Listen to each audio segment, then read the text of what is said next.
construct really a book on it that defined the movement by the architect James Lawrence, and his company is Site Architects.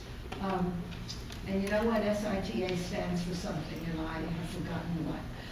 He is getting an award from Cooper Hewitt for life achievement. One of his most famous, a series of his most famous projects are stores for something called Best Products in the 70s. And I want you to look at most of what you're having in this lecture will be more names and things you should understand than specific, than things that you're going to be expected to feed back. But the idea was breaking up architectural elements.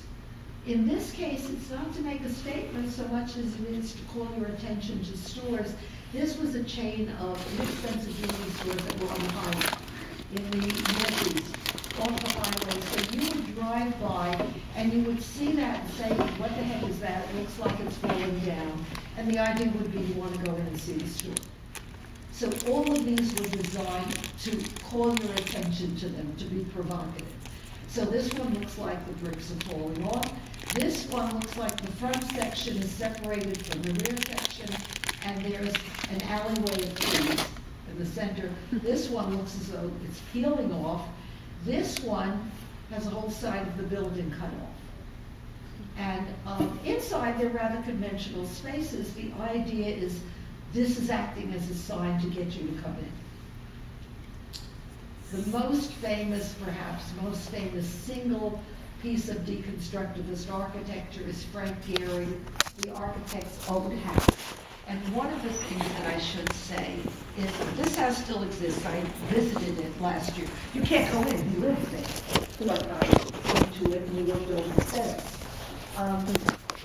One of the things that you can do if you're being very experimental is you can play around with your own borders. And a couple of the buildings I show you, and a couple of the projects I show you will be the architect's own. He was playing around with industrial materials and reshaping the configuration of a house, which still suggests a traditional house. The rest of this is corrugated aluminum. Inside, the spaces are a little bit less bizarre. They're a little abstracted, but as I said, less exaggerated. Anything this is the kind of thing that you should know this house. You know, just as a designer, even if you didn't know what it is. What I mean about some of the things I'm going to show you this week is I don't want you to someday turn over a page of the magazine or have somebody show you a picture and you say, gee, I never saw anything like that. I want you to recognize that, you saw it in history class because it's important.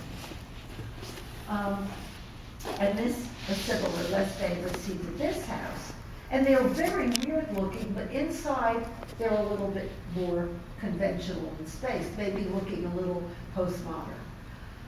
This is a very ingenious thing and again, I'm giving you names I want you to have heard of. Coop Himmelbau, and they use the L in parentheses. This is a pair of architects a pair of Viennese architects who took this attic space for an office and exploded it. And really that's what it looks like. And it's not just to create attention. What this does is the jagged spaces open it up to light in many different directions. So that any time of day, you're getting light from somewhere into what was essentially a very dark space.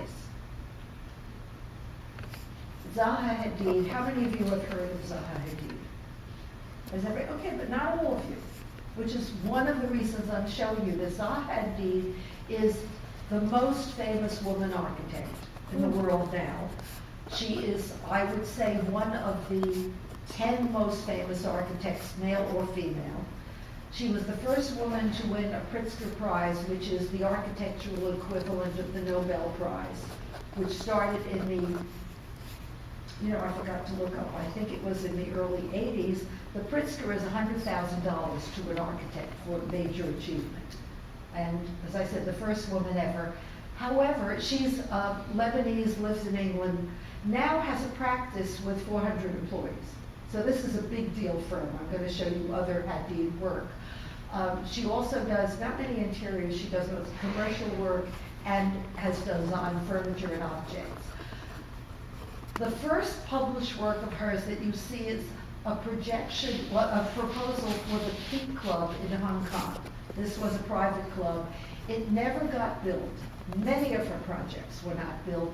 As you can see, this is very extreme.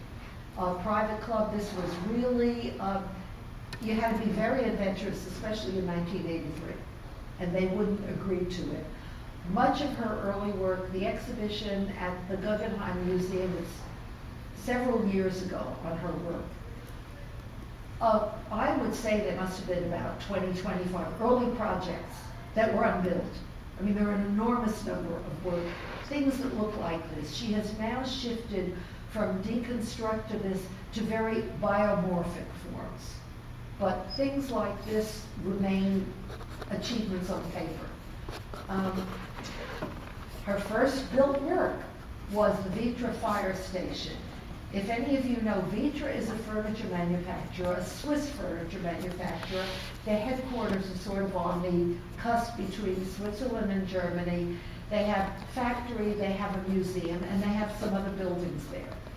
They were the first people to take a chance on having her actually build something.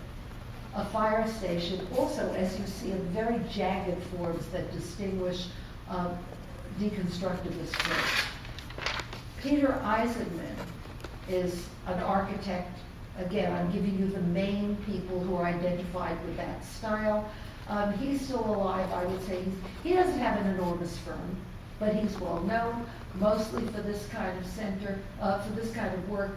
The Wexner Center at the University of Ohio, I am told, is a very quirky space and not necessarily easy to live in. The students may think it's fun, but you know, the classrooms may be difficult to locate. But this is a matter of geometric forms.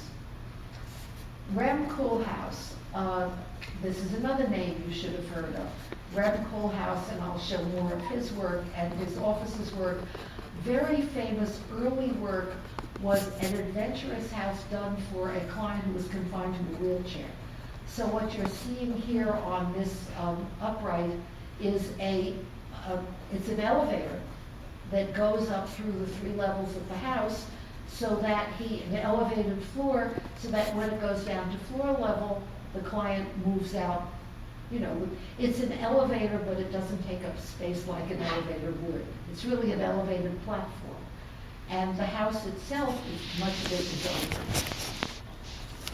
open. This is one of his most recent relatively recent projects. OMA is the name of the firm called the Office of Metropolitan Architecture. He's also taught at Harvard. He wrote a book on the Guide to Shopping. He wrote a book like this called Big, Bigger, Biggest, which he analyzes architecture. So he's known for his writings as well. But the Central Chinese TV headquarters is it's nicknamed the Pants because it looks like a pair of pants. It took 10 years to build because they ran out of money and they were having engineering problems. It's essentially 2 areas joined, 2 separate buildings joined across the top and across the base. So as I said, this is another building. It doesn't matter grade or not. I want you to look at it. I want you to have seen it. Libeskind, he still works in deconstructivist mode. His most famous building is the Jewish Museum in Berlin, and you see when that went up.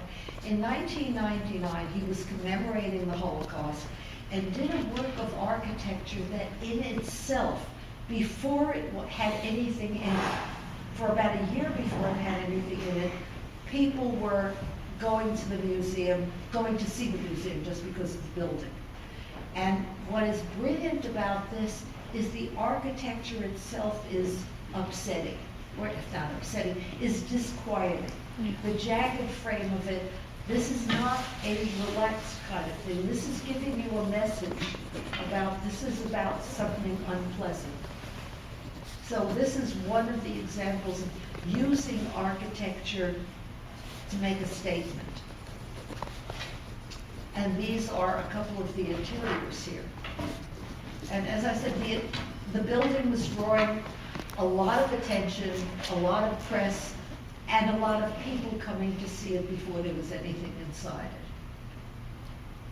This I put in because it's such a fun structure. I don't know a great deal about the museum, but this is perhaps an extreme example of deconstructivism in mixing up materials as well as mixing up geometric shapes.